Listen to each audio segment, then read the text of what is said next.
ప్రార్థన. ఓం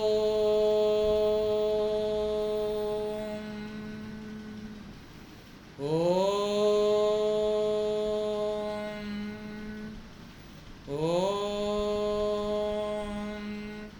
ఓం సహనావతు సహనౌ భునక్తు సహ వీర్యం కరవావహై తేజస్వినావధీతమస్తు మా విద్విషావహై. ఓం శాంతి శాంతి శాంతి. నమస్తే. మీమాంస దర్శనంలో ఉన్నాం మనం.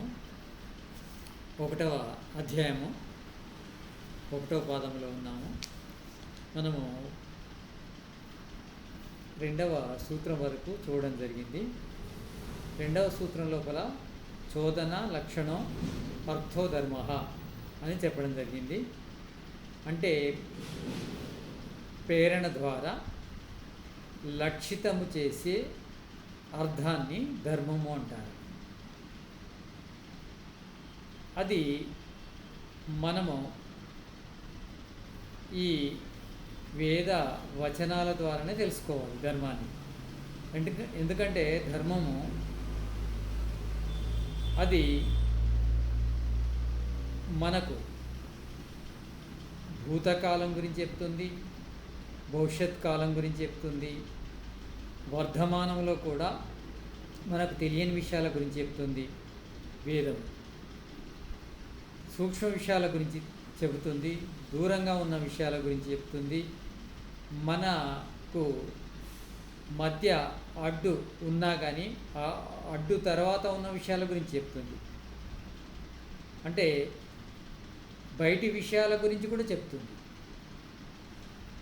కనుక మనము ప్రతిదానిని మన ఇంద్రియాల ద్వారా తెలుసుకోలేము, వేదం ద్వారా తెలుసుకుంటాము. ధర్మము, ఆధ్యాత్మిక విషయాలు కూడా ఇవి ఇంద్రియాల ద్వారా తెలుసుకోవడం కష్టమవుతుంది. సాధారణ మానవులు చెప్పినా అది తప్పు అవుతుంది. కనుక వేదమే ఇలాంటి విషయాలు చెప్పాలి. తర్వాత స్మృతులు చెప్పాలి. వేదాధ్యయనం చేసి స్మృతిలో ఉంచుకొని ఆ వేద జ్ఞానాన్ని సమాధి ప్రజ్ఞతో వేదం యొక్క ద్రష్టలైన ఋషులు చెప్పిన మాటలను మనం నమ్మచ్చు. ముఖ్యంగా ధార్మిక ఆధ్యాత్మిక విషయాలు సాధారణ మానవులు చెప్పినవి నమ్మడానికి వీల్లేదని మనకు చెప్పడం జరిగింది. ధర్మము అనేది ఏంటి అనే దాని మీద, ధర్మము అంటే ఇక్కడ పరోపకారం, శ్రేయస్కరం, దాన్నే ధర్మం అంటారు. శ్రేయస్కరం అంటే శ్రేయస్సును, కళ్యాణాన్ని ఇచ్చేది, పరులకు ఉపయోగపడేది, అందరికీ శ్రేయస్సును, కళ్యాణాన్ని ఇచ్చేది ధర్మం అవుతుంది. పరోపకారమే నిజమైన దేవుడి పూజ అవుతుంది. యజ్ఞముతో యజ్ఞం చేశారంటారు. అంటే యజ్ఞము పరోపకార కర్మలతోనే ఆ పరమేశ్వరుని మనము పూజించినట్టు అవుతుంది. కనుక పరోపకారం చేయాలి, దాని గురించే ధర్మం చెప్తుంది. నిజానికి చెప్పాలంటే ఈశ్వరుని ఆజ్ఞను పాటించడమే స్తుతి అవుతుంది. ఈశ్వరుడి ఆజ్ఞను పాటించడమే స్తుతి అవుతుంది.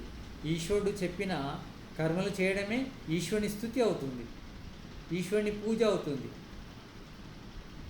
అదే వేదం చెప్తుంది. అర్థః ధర్మః అని మనకు సిద్ధాంతి చెప్పడం జరిగింది. ధర్మం అంటే ఏంది? అర్థం. అర్థం అంటే ఏంది? అదే ధర్మం. అంటే అర్థము అంటే నితాంత కళ్యాణాన్ని కలిగించేది అర్థమవుతుంది. ఇక్కడ పూర్వపక్షి ఏమంటాడంటే, ఒక్కొక్కసారి వేదవచనము అనర్థానికి కూడా దారితీస్తుంది, అర్థానికి దారినివ్వదు.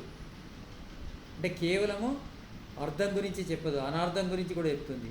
అర్థము అంటే శ్రేయస్కరము, కానీ అనార్థం గురించి కూడా చెప్తుంది అని పూర్వపక్షి ఖండిస్తాడు.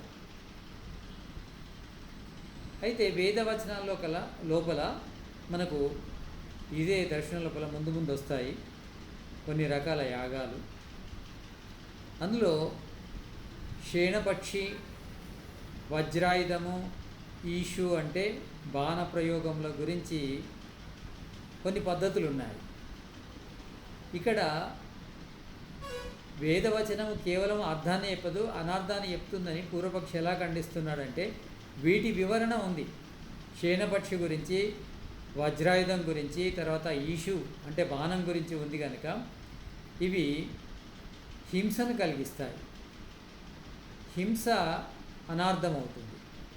అర్థము అంటే అహింస, అంటే కళ్యాణం చేసేది అహింస అవుతుంది. కానీ హింస కళ్యాణం చేయదు కనుక అది అనార్థం అవుతుంది. అంటే వేదవచనము మనకు ఇక్కడ ఏం చెప్పడం జరిగింది? రెండో సూత్రం చోదన లక్షణం అర్థో ధర్మ అని. అంటే చోదనము అంటే ప్రేరణాత్మకమైన వచనాలు. ఆ వచనాలు ధర్మం వైపు మనను లక్షితం చేస్తాయి. ఆ ధర్మము మనకు కళ్యాణాన్ని ఇస్తుంది. కానీ ఇక్కడ ఇలాంటి పదాల ప్రయోగము వేదవచనాల్లో ఉంది, షేన్, వజ్రి, ఈషు అని. మరి ఇది అనార్థం కాదా? అర్థం ఎలా అవుతుంది? వేదవచనము కేవలం అర్థాన్ని ఎలా సూచిస్తుంది, అనార్థాన్ని కూడా సూచిస్తుంది కదా అనేది పూర్వపక్షి ఖండిస్తే సిద్ధాంతి చెప్తున్నాడు ఇలాంటి విషయాలను కర్తవ్యంగా చెప్పలేదు. వేదవచనము దీన్ని కర్తవ్యంగా చెప్పలేదు, కేవలం కథనంగా చెప్పింది. వేదము హింస ద్వారా ధర్మ సంస్థాపన చేయమని చెప్పదు. వీలైనంత వరకు శిక్షణ, తర్వాత శిక్షను కూడా పెంచుతూ పోవాలి. శిక్ష ఎందుకు? నేరస్తుని సంస్కరింపజేయడం కోసం. హింసను వేదము ప్రేరేపించదు. ఎక్కడైనా శిక్ష గురించి చెప్పిందంటే క్షత్రియుల గురించి, అంటే చెడును, సమాజ కంటకాలను నుంచి శిష్ట సమాజాన్ని ఎలా కాపాడాలో చెప్తుంది. కానీ హింసను బోధించదు. వేదం అనేది హింసను బోధించదు. ఎప్పుడైనా వేదం ఎలా చెబుతుందంటే శిష్ట రక్షణ కోసము దుష్ట శిక్షణను చెప్తుంది. దుష్టులను శిక్షించాలి, ఎందుకంటే శిష్టులకు నష్టం జరుగుతుంది కనుక. ఆ పద్ధతి లోపల ఈ శేణపక్షి, వజ్రాయుధము, ఈషు ప్రయోగం గురించి చెప్పడం జరిగింది. అది మనము ముందు తెలుసుకుంటాం దాని గురించి వివరంగా. ఇక్కడ వేదం ఎప్పుడు కూడా అనార్థాన్ని చెప్పదు, అర్థాన్ని చెప్తుంది అనేది సిద్ధాంతి చెప్పడం జరిగింది. మనకు కొంతమంది దీన్ని ఆధారంగా తీసుకొని, అంటే పూర్తిగా అర్థం చేసుకోకుండా, ఈ మీమాంస దర్శనాన్ని పూర్తిగా అర్థం చేసుకొని వాళ్ళు యజ్ఞంలో పశుబలి గురించి సమర్థించడం జరిగింది. దానికి వాళ్ళు ఏం చెప్తారంటే వైదిక హింస నా హింసా భవతి, అంటే వైదిక హింస కాదు అని అలా సమర్థించుకుంటూ యజ్ఞాల లోపల పశుబలి చేయడం జరిగింది. కానీ అలా వేదములో చెప్పబడి లేదు. దుష్ట శిక్షణ చెప్పబడింది కానీ అమాయక జంతువుల బలి గురించి వేదము చెప్పలేదు. ఇక్కడ పూర్వపక్షి అంటాడు వేదవచనం లోపల. ఇప్పుడు జైమిని మహర్షి ఏం చెప్పాడంటే ఒక వాక్యానికి ఒకే అర్థాన్ని తీసుకోవాలని ఒక కండిషన్ పెట్టాడు. ఇక్కడ ఈ సూత్రం లోపల, రెండవ సూత్రం లోపల చోదన లక్షణం అర్థో ధర్మ లోపల అతను ఇలా వివరించి చెప్తున్నాడు. పూర్వపక్షి ఏం చెప్తున్నాడంటే దీన్ని రెండు వాక్యాలు చేసి రెండు వాక్యాల్లో మళ్ళీ రెండు భాగాలు కూడా చేశాడు పూర్వపక్షి. చోదన లక్షణ ధర్మ, నా ఇంద్రియాది లక్షణ ధర్మ. ఒక వాక్యం ఏం చేశాడు? చోదన లక్షణ ధర్మ. దీనికి అర్ధాపత్తి ఏంటిది? నా ఇంద్రియాది లక్షణ ధర్మ.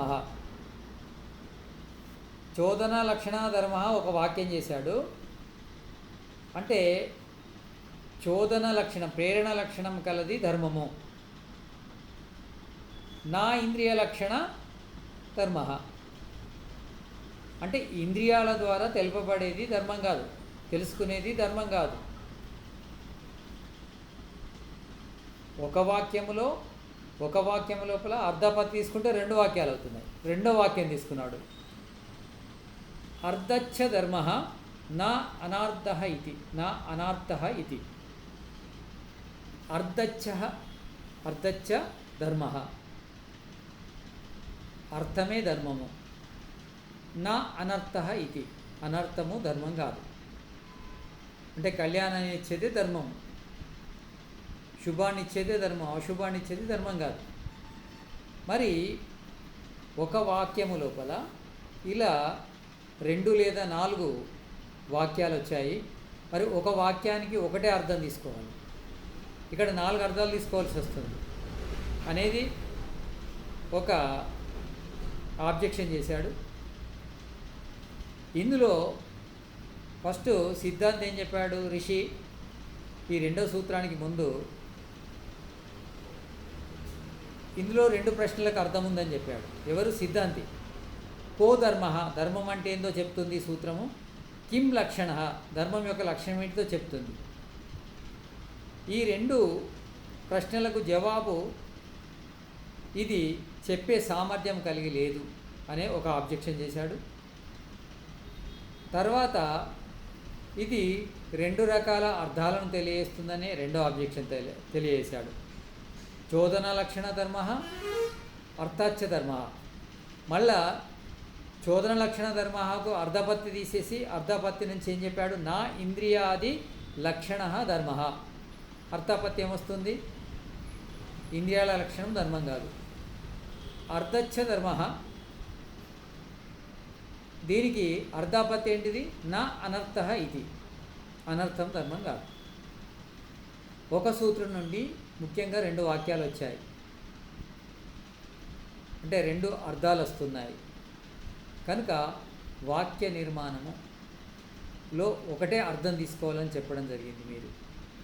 కనుక ఇది తప్పు అని పూర్వపక్షి ఖండిస్తున్నాడు.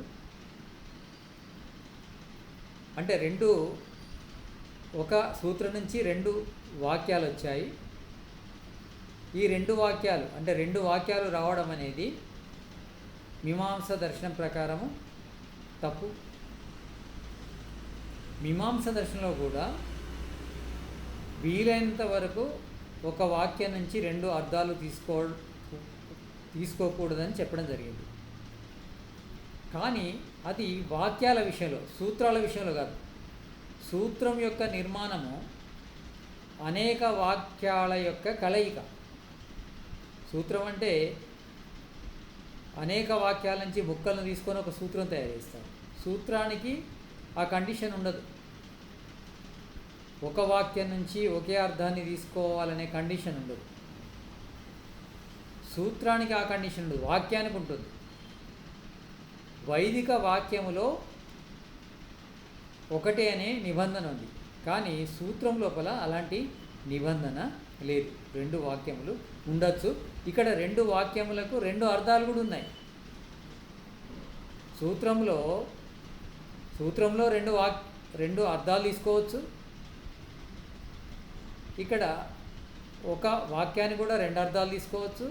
ఈ సూత్రంలో 2 వాక్యాలు ఉన్నాయి కనుక 2 అర్థాలు తీసుకోవచ్చు.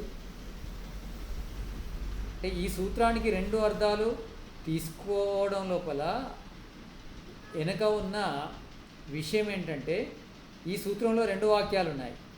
ఏం వాక్యాలు ఉన్నాయి? చోదన లక్షణ ధర్మ, అర్ధాచ్చ ధర్మ. కనుక 2 అర్థాలు తీసుకోవచ్చు, దీనిలో తప్పేం లేదు. సూత్రంలో ఒకే అర్థం తీసుకోవాలనే నిబంధన లేదు. ఒకటి. పూర్వపక్షి ఖండించడానికి సమాధానం చెప్తున్నాడు. ఈ రెండవ సూత్రం లోపల 2 వాక్యాలు ఉన్నాయి కనుక 2 అర్థాలు పోవడం జరిగింది. అట్లా కూడా ఇబ్బంది లేదు. ఈ సూత్రంలో ఒకే అర్థం కూడా తీసుకోవచ్చు. అట్లా కూడా అంటే ఈ సూత్రములు ఒకే అర్థాన్ని తీసుకోవచ్చు, ఈ సూత్రం నుంచి 2 అర్థాలు తీసుకోవచ్చు. ఎందుకంటే ఈ సూత్రంలో 2 వాక్యాలు ఉన్నాయి కనుక. అంతేకాకుండా 2 అర్థాలు తీసుకోవద్దనే నిబంధన అది సూత్రాలకు కాదు, వాక్యములకు అని చెప్పడం జరిగింది. ఇక్కడ స్వామీజీ అంటే మహర్షి దయానంద సరస్వతి గారు ఋగ్వేదాది భాష భూమికలో వల్ల వేదోక్త విషయం ఆ ప్రకరణ లోపల తాను ఇదే సూత్రానికి భాష్యం చేస్తూ చెప్పడం జరిగింది. ఈశ్వరుడు వేదములో ఏది చేయమని ప్రేరేపించాడో అదే ధర్మము. ఈశ్వరుడు వేదములో ఏది చేయకూడదని ప్రేరేపించాడో అదే అధర్మం. అంటే స్వామీజీ కూడా ఈ సూత్రానికి 2 అర్థాలు చెప్పాడు. అర్ధపత్తి తీసుకొని 2 అర్థాలు చెప్పాడు. అంటే తీసుకోవచ్చు, 2 అర్థాలను సూత్రానికి తీసుకోవచ్చు, 2 అర్థాలను తీసుకోవచ్చు. ఒకే అర్థం లోపల అర్ధపత్తి వస్తుంది ప్రతిదానికి కూడా. పుణ్యం వల్ల సుఖం లభిస్తుంది అని ఒక అర్థం చెప్పారనుకోండి, దానికి అర్ధపత్తి ఏమవుతుంది? పాపం వల్ల దుఃఖం లభిస్తుందని అర్ధపత్తి వస్తుంది, ఆటోమేటిక్గా వచ్చేస్తుంది. అలా అర్ధపత్తి ద్వారా ఇంకో అర్థాన్ని తీసుకోవచ్చు, తప్పేం లేదు. దీని గురించి ఇది మీమాంస దర్శనం అనేది మనము ముందు చర్చల ద్వారా బాగా అర్థం చేసుకుంటాం. ఇది వాక్యముల శాస్త్రం. వాక్యముల గురించి కర్మకాండ ఆధ్వర్యంలో చెప్పడం జరిగింది.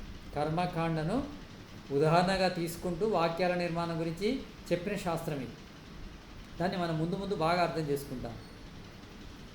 ఒక వాక్యానికి అంటే ఒక సూత్రానికి 2 అర్థాలు తీసుకోవడం అనేది చాలా సూత్రాల్లో అలాంటి ప్రయోగం జరిగింది. అది ఎందుకు అనేది మనకు అర్థమవుతుంది. తర్వాత ఇప్పుడు ధర్మ పరీక్ష ప్రకరణం లోపల అంటే ధర్మాన్ని మనం పరీక్షించాలి. ధర్మజ్ఞానము అనేది శాస్త్రవచన నిమిత్తంగా మనకు కలుగుతుంది. అంటే శాస్త్రవచనాల ద్వారానే ధర్మజ్ఞానము మనకు లభిస్తుంది. ఆ ధర్మజ్ఞానము ఇతరత్ర లభించదా అంటే కేవలము శాస్త్రం ద్వారానే లభించాలా? మనకు ప్రమాణాల గురించి న్యాయదర్శనం చెప్పడం జరిగింది. ప్రత్యక్షము, అనుమానము, శబ్దము, ఉపమానము, అర్ధాపత్తి, ఇలా అష్టవిధ ప్రమాణాలు ఉన్నాయి. అందులో ఇక్కడ ధర్మము ప్రత్యక్షము ద్వారా తెలియబడదు అని ఇక్కడ ఋషి చెప్తున్నాడు. దీనిని ప్రత్యక్ష అప్రమాణిక అధికరణం అంటారు. అంటే ప్రత్యక్షము ధర్మానికి అప్రమాణికము, ప్రమాణికం కాదు అనే అధికరణం ఇప్పుడు మనము చదవబోయేది. అంటే ధర్మాన్ని ప్రత్యక్షము ద్వారా తెలుసుకోలేము. అంటే ప్రత్యక్షం అంటే ఈ మనకు 3వ సూత్రం చెప్తుంది. 3వ సూత్రము ఏం చెప్తుందంటే తస్య నిమిత్త పరిష్టిహి అంటే ధర్మం యొక్క నిమిత్తము యొక్క పరీక్ష. ఈ 3వ సూత్రం ఏం చెప్తుందంటే ధర్మం యొక్క నిమిత్తము అంటే కారణం యొక్క పరీక్ష. ధర్మానికి నిమిత్తము అంటే కారణము కేవలము వేదవచనమేనా, లేదా ప్రత్యక్షము, అనుమానము, ఉపమానము ధర్మానికి నిమిత్తము కావా? కేవలము శబ్ద ప్రమాణమే నిమిత్తం అవుతుందా అనేది ఈ మూడో సూత్రం చెప్తుంది. తస్య నిమిత్త పరిష్టి అంటే తస్య అంటే ధర్మము యొక్క, నిమిత్త అంటే కారణము యొక్క పరీక్ష. ఇప్పుడు అందులో అంటే కేవలము వేదవచనమే ధర్మాన్ని సూచిస్తుంది, మిగతా ప్రమాణాలు వేదవచనం అంటే ఏంది? శబ్ద ప్రమాణం. శబ్ద ప్రమాణం మాత్రమే ధర్మాన్ని సూచిస్తుంది. ప్రత్యక్షము, అనుమానము, ఉపమానము ధర్మాన్ని సూచించదు అనేది ఈ సిద్ధాంతి యొక్క అభిప్రాయము. దాని యొక్క పరీక్ష జరుగుతుంది. ఇప్పుడు మొదలు ఈ ప్రత్యక్ష అనుమానం గురించి, ప్రత్యక్ష ప్రమాణం గురించి పరీక్ష. దీన్ని ఏమి అధికరణం అంటారంటే ప్రత్యక్ష అప్రమాణిక అధికరణం అంటారు. అంటే ప్రత్యక్షము ప్రమాణం కాదు ధర్మానికి. ఈ నాలుగో సూత్రం చెప్తుంది. సత్సంప్రయోగే పురుషేంద్రియాణాః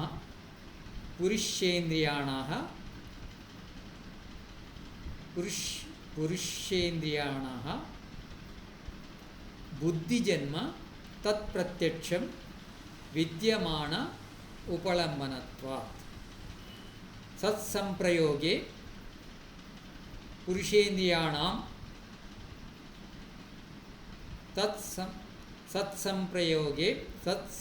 సత్సంప్రయోగే పురుషేంద్రియాణాం బుద్ధిజన్మ తత్ప్రత్యక్షం. సత్సంప్రయోగే అంటే ఇంద్రియాలు తర్వాత అర్థాలతోని సంప్రయోగం చెందితే బుద్ధి జన్మ అంటే జ్ఞానము ఉత్పత్తి అవుతుంది. దాన్ని ప్రత్యక్షం అంటారు. అంటే విషయాలుంటాయి, బయట విషయాలుంటాయి లేదా అర్థాలుంటాయి. దానితోని ఇంద్రియాలు, మనసు సంప్రయోగం చెందితే ఉత్పత్తి అయ్యేదాన్ని ప్రత్యక్షం అంటారు. ఉత్పత్తి అయ్యే జ్ఞానాన్ని ప్రత్యక్షం అంటారు. అంటే మనసు, ఇంద్రియాలు, విషయాలు, ఇవి మూడు ద్రవ్యాలు. ఈ మూడిటి కలయిక ఒకేసారి జరిగితే ఏర్పడే జ్ఞానాన్ని ప్రత్యక్షము అంటారు.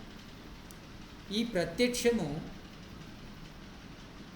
అనేది విద్యమాన ఉపలంబనత్వాత్.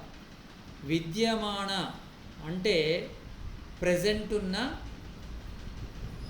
వస్తువుల ఉపలంబంగా లభిస్తుంది, ఉపలంబనతోని లభిస్తుంది.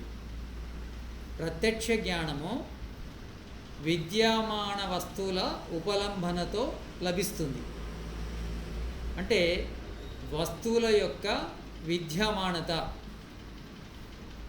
ఉంటేనే ప్రత్యక్ష జ్ఞానం లభిస్తుంది. ఇది కేవలము వర్ధమానాన్ని తెలియజేస్తుంది. ప్రత్యక్షము వర్ధమానాన్ని తెలియజేస్తుంది, భవిష్యత్తును తెలియజేయదు. ఇప్పుడు అక్కడ ఒక వస్తువు ఉంటే, అక్కడ చెట్టు ఉంటే మనము చూస్తే మనసు ఇంద్రియాలతోని కలిస్తే మనకు జ్ఞానం కలుగుతుంది.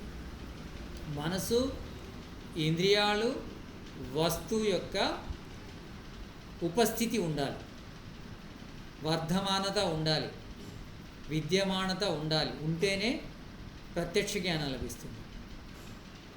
ధర్మానికి ఈ వర్ధమానం అనే లక్షణమే లేదు. ధర్మము భవిష్యత్తును కూడా తెలుపుతుంది, కేవలం వర్ధమానాన్ని తెలుపదు. ప్రత్యక్షము కేవలం వర్ధమానాన్ని తెలుపుతుంది. కానీ వేదవచనము భవిష్యత్తును కూడా తెలుపుతుంది. ధర్మము అంటే భవిష్యత్తు. అంటే రాబోయే సుఖము కారణమవుతుంది ధర్మం. ధర్మము కేవలము దృష్ట ఫలాన్ని కాదు, అదృష్ట ఫలాన్ని ఇస్తుంది. కేవలం వర్ధమాన ఫలాన్నే కాదు, భవిష్యత్ ఫలాన్ని ఇస్తుంది. అది ధర్మం అంటే. అది ప్రత్యక్షం ద్వారా తెలుసుకోబడదు. ప్రత్యక్షం ద్వారా ఏం తెలుసుకుంటాం మనము? ప్రత్యక్షము ద్వారా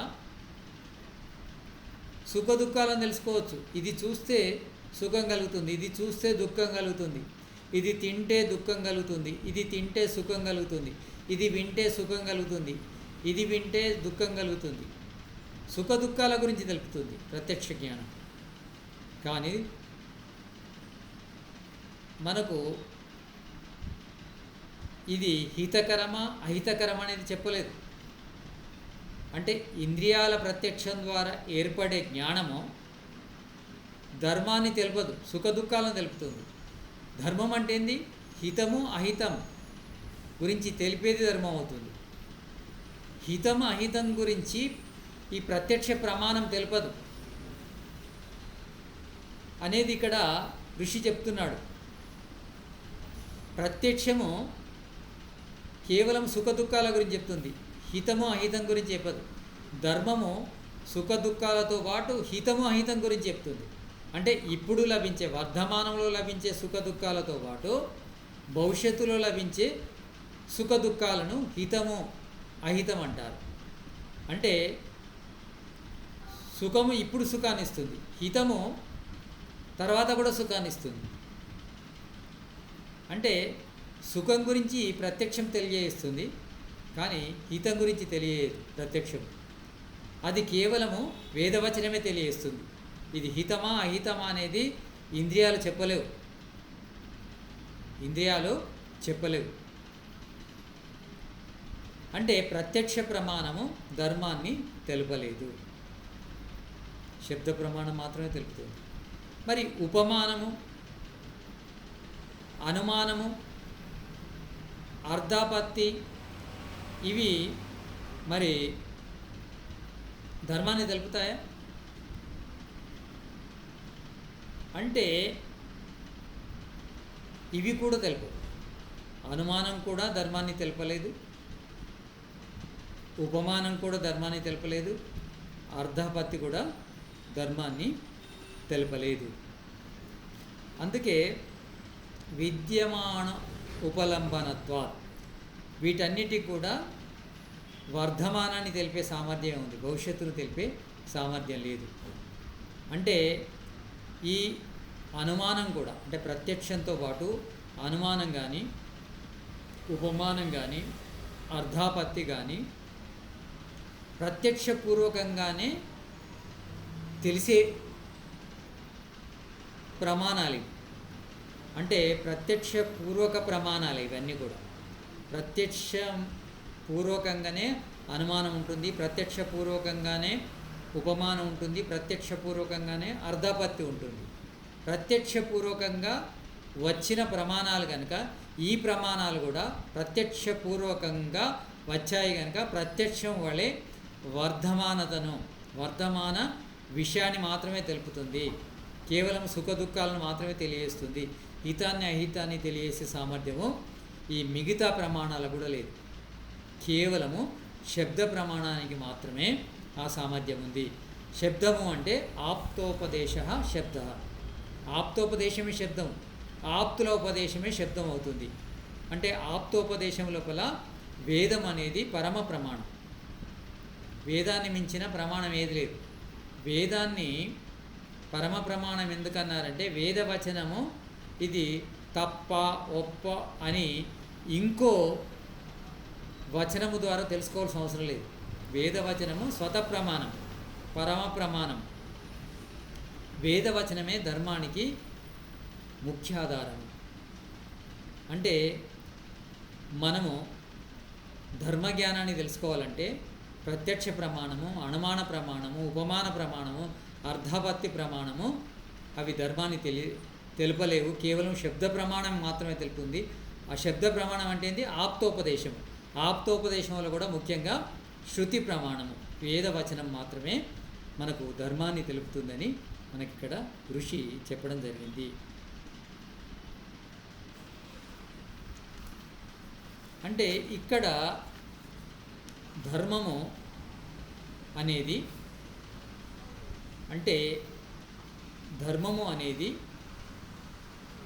మనము తెలుసుకోవాలంటే దానికి ఆధారము కేవలం వేదమే. వేదాన్ని ఎందుకు చదవాలి? అందుకే స్వామి చెప్పడం జరిగింది, వేదము చదువుట, చదివించుట, వినుట, వినిపించుట ఆర్యులందరి పరమధర్మంగా చెప్పడం జరిగింది. ఎందుకంటే వేదము చదివితేనే, వేదము చదివిస్తేనే, వేదము వింటేనే, వేదము వినిపిస్తేనే ధర్మం అర్థమవుతుంది. ఆ ధర్మమే నితాంత కళ్యాణానికి కారణమవుతుంది. ధర్మాన్ని తెలపడానికి వేదమే పరమ ప్రమాణం. వేదము తెలిపినంత ధర్మాన్ని ఇంకా ఏ శాస్త్రం కూడా తెలుపలేదు. అంటే వేదాధారంగా రచింపబడ్డ స్మృతులలో కూడా మనకి ఏదైనా సందేహం ఉంటే శృతి ద్వారా దాన్ని మనం నిర్ణయించుకోవాలని స్వామీజీ చెప్పడం జరిగింది. అంటే ధర్మానికి పరమ ప్రమాణము వేదమే. వేదాధ్యయనం చేయకుండా మనకు ధర్మ జ్ఞానము కలగదు. ఆ ధర్మజ్ఞానం కలగకుంటే మనము నితాంత కళ్యాణం వైపు వెళ్ళే కర్మలు చేయలేము. కనుక వేదము ఇక్కడ ధర్మానికి మూలము. అంటే కొంతమంది అంటారు, మన ఎక్స్పీరియన్స్ కూడా మనకు కొన్ని విషయాలను తెలియజేస్తుందని. అంటే అనుభవం ద్వారా కొన్ని విషయాలు తెలుస్తాయి, కానీ అనేక విషయాలు తెలియవు, కొంతనే తెలుస్తుంది. అందుకే ఋషి మొదట్లోనే చెప్పాడు, మనకు అంటే ఇంద్రియాల ద్వారా లభించే జ్ఞానము, ఇతరుల ఇంద్రియాల ద్వారా లభించిన జ్ఞానము రెండు కూడా పరిమితమైన జ్ఞానాన్ని కలుగజేస్తాయి. ఆ పరిమిత జ్ఞానము లోపల ధర్మము, ఆధ్యాత్మికతకు సంబంధించిన జ్ఞానం అయితే కలగదు. మిగతా కొన్ని విషయాల జ్ఞానము కలుగుతుంది, అది కూడా పూర్తిగా కలగదు. కానీ వేదము అపౌరుషేయం కనుక, అది ఈశ్వరకృతం కనుక, ఈశ్వరుడు సర్వజ్ఞుడు కనుక అతని వచనము లోపల పరిపూర్ణత ఉంటుంది. అందుకే ఆ వచనము మనకు భూతకాలాన్ని తెలియజేస్తుంది, భవిష్యత్ కాలాన్ని తెలియజేస్తుంది, వర్ధమానము లోపల అనేక విషయాలను తెలియజేస్తుంది, సూక్ష్మ విషయాలను తెలియజేస్తుంది, దూరంగా ఉన్న విషయాలను తెలియజేస్తుంది. మనకు ఏదైనా విప్రకృష్ట, మనకు ఏదైనా అడ్డు ఉంటే కూడా, అంటే వ్యవహితం ఏదైనా అడ్డు ఉన్న, అడ్డు ద్వారా మనకి ఏవైనా విషయాలు తెలియకున్నా ఆ విషయాలను కూడా తెలుపుతుంది వేదం. అందుకే వేదము మనము చదవాలి, వేదము వినాలి, వేదము చదివించాలి, వేదము వినిపించాలి. అందుకే పరమధర్మంగా చెప్పడం జరిగింది. ఎందుకంటే వేదము వినకుండా, వేదము చదవకుండా మనకు ధర్మజ్ఞానం కలగదు. ధర్మజ్ఞానానికి వేదం ఒకటే పరమ ప్రమాణం కనుక. ఇక్కడ మనకు ఋషి వేదము పరమ ప్రమాణము, మనకు సుఖాన్ని, హితాన్ని ఇచ్చేది వేదమే. సుఖము అంటే ఇప్పుడు సుఖం కలిగించేది, హితము అంటే భవిష్యత్తులో సుఖం కలిగించేది వేదమే. అంటే సుఖము మనకు, అంటే ఇప్పుడు సుఖము, తర్వాత సుఖము ఇచ్చేదే వేదం. ఇక నితాంత కళ్యాణాన్ని ఇచ్చేదే వేదం. అంటే వేదము నితాంత కళ్యాణాన్ని ఇచ్చే ధర్మ మార్గము, ధర్మ జ్ఞానాన్ని సూచిస్తుంది. అది మన ఇంద్రియాల ద్వారా కానీ, సాధారణ మానవుల ద్వారా కానీ తెలుసుకోలేము. సాధారణ మానవులు కూడా వాళ్ళ ఇంద్రియాల ద్వారా తెలిసిన విషయాలే చెప్తారు. మనము కూడా మన ఇంద్రియాల ద్వారా తెలిసిన విషయాలనే తెలుసుకుంటాం. కానీ వేదము ఇంద్రియాతీతమైన విషయాలను తెలుపుతుంది. ఇంద్రియాలకు అందని, సాధారణ మానవులకు అందని విషయాలను తెలియజేస్తుంది. అవి తెలుసుకోవాల్సిన అవసరం ఉంది. అవి తెలిస్తేనే మనము ధర్మ మార్గంలో నడవగలం, లేకుంటే నడవలేము. కనుక వేదాధ్యయనం అనేది చాలా ముఖ్యంగా మనకు చెప్పడం జరిగింది.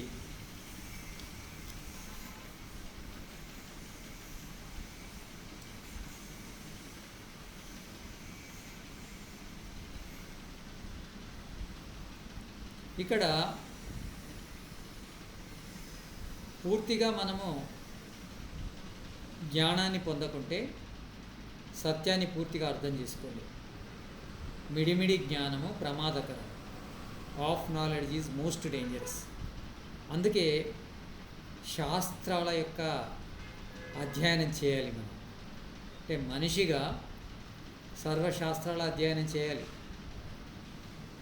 ఆ అధ్యయనం ఏ రీతిలో చేయాలంటే, తేనెటీగ ప్రతి పుష్పము నుంచి పుష్పం యొక్క మకరందాన్ని మాత్రమే స్వీకరించినట్టు ప్రతి శాస్త్రం యొక్క సారాన్ని మనం గ్రహించాలి.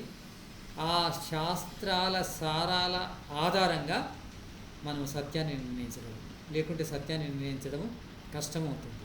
కనుక మనము ఈ మీమాంస దర్శనాన్ని కూడా పూర్తిగా అధ్యయనం చేస్తే మనకు అర్థమవుతుంది. హింస అనేది వేదం ఒప్పుకోదు. మరి హింస గురించి ముందు వస్తే హింసను వేదము బోధిస్తుందా అని అనుమానించవలసిన అవసరం లేదు. వేదము ప్రకారము దుష్ట శిక్షణ ఉంది. అంటే మొదలు శిక్షణ ఇవ్వాలి. బ్రాహ్మణ వర్ణము ఈ సమాజానికి శిక్షణ ఇవ్వాలి. శిక్షణ పొందిన పౌరులు చట్టానికి అనుకూలంగా వర్తించాలి. అంటే న్యాయం ప్రకారము జీవించాలి.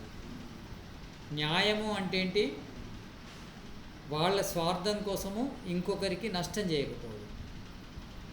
అంటే పరస్పరము ఒకరికొకరు సహకరించుకోవడము న్యాయం అవుతుంది. ఆ న్యాయ పద్ధతిలో వెళ్ళాలి. అలా వెళ్ళని వాళ్లను క్షాత్రధర్మము హెచ్చరించాలి. వాళ్ళను సంస్కరింపజేసే శిక్షలు వేయాలి. ఆ విధానం చెప్తుంది వేదం.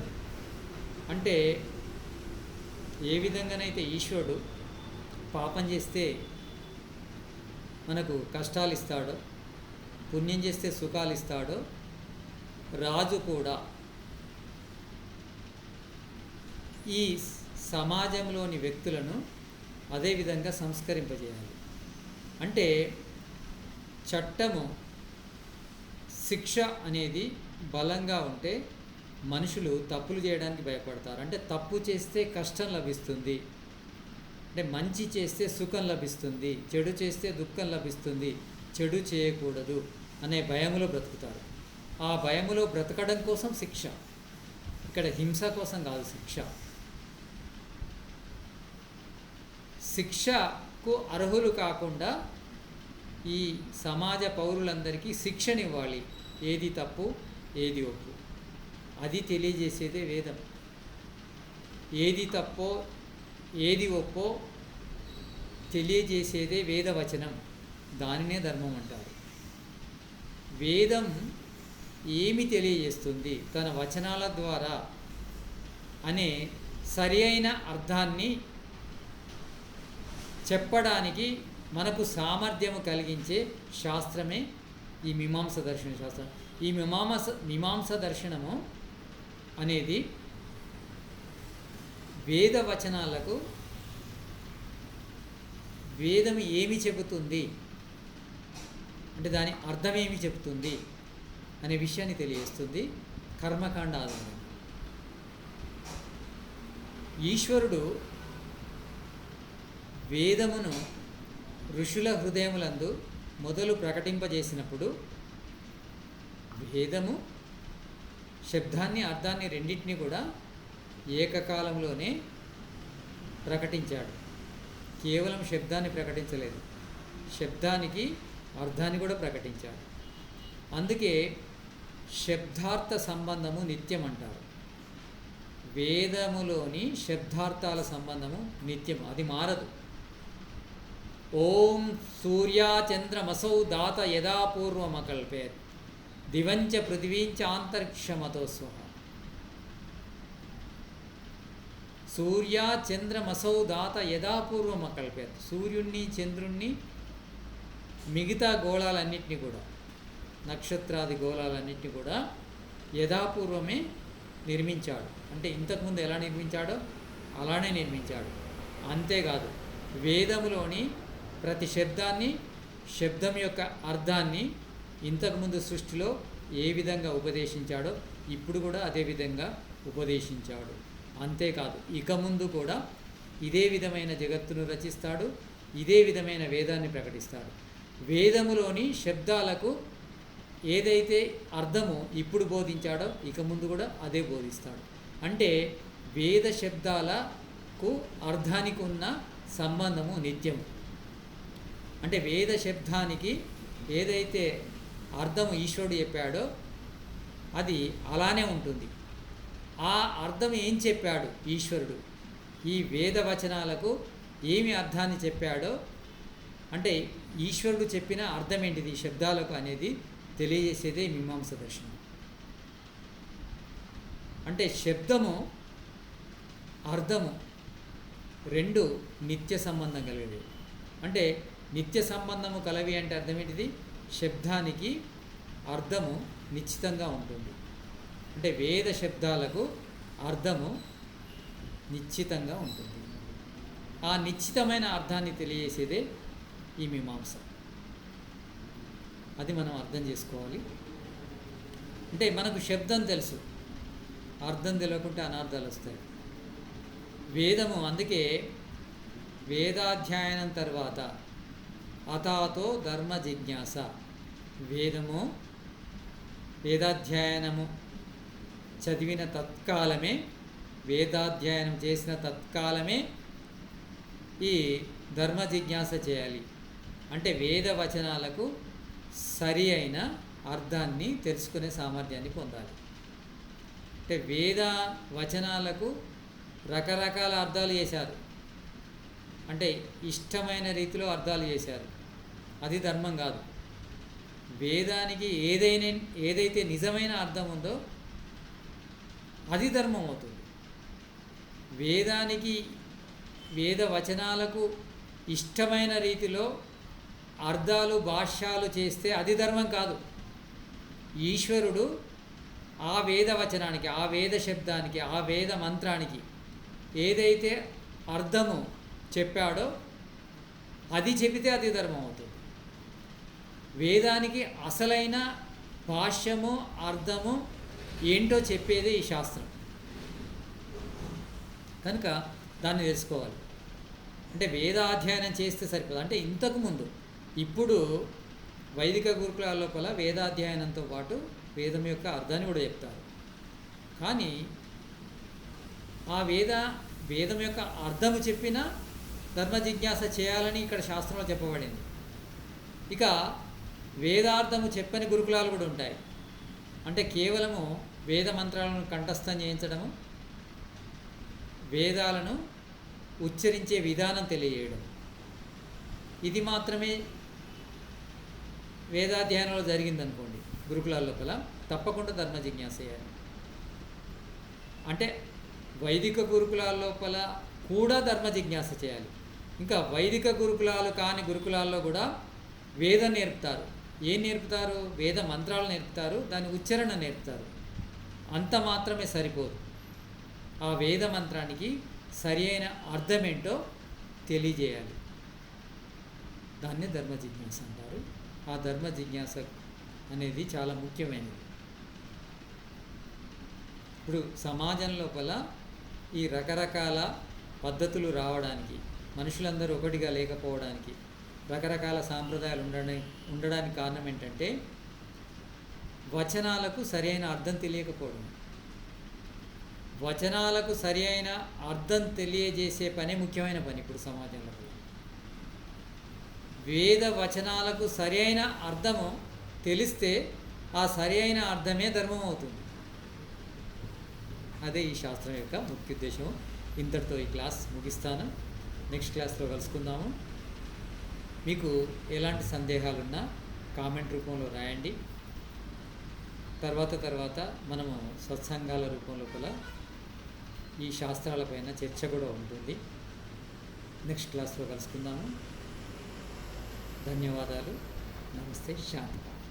ఓం ద్యౌ శాంతిరంతరిక్షగం శాంతి పృథివీ శాంతి ఆపః శాంతి ఓషధయ శాంతి వనస్పతయ శాంతిర్విశ్వే దేవాః శాంతి బ్రహ్మ శాంతి సర్వగం శాంతి శాంతిరేవా శాంతి సామా శాంతిరేది. ఓం శాంతి శాంతి శాంతి. ఓం. सबको नमन प्रणाम नमस्ते धन्यवाद.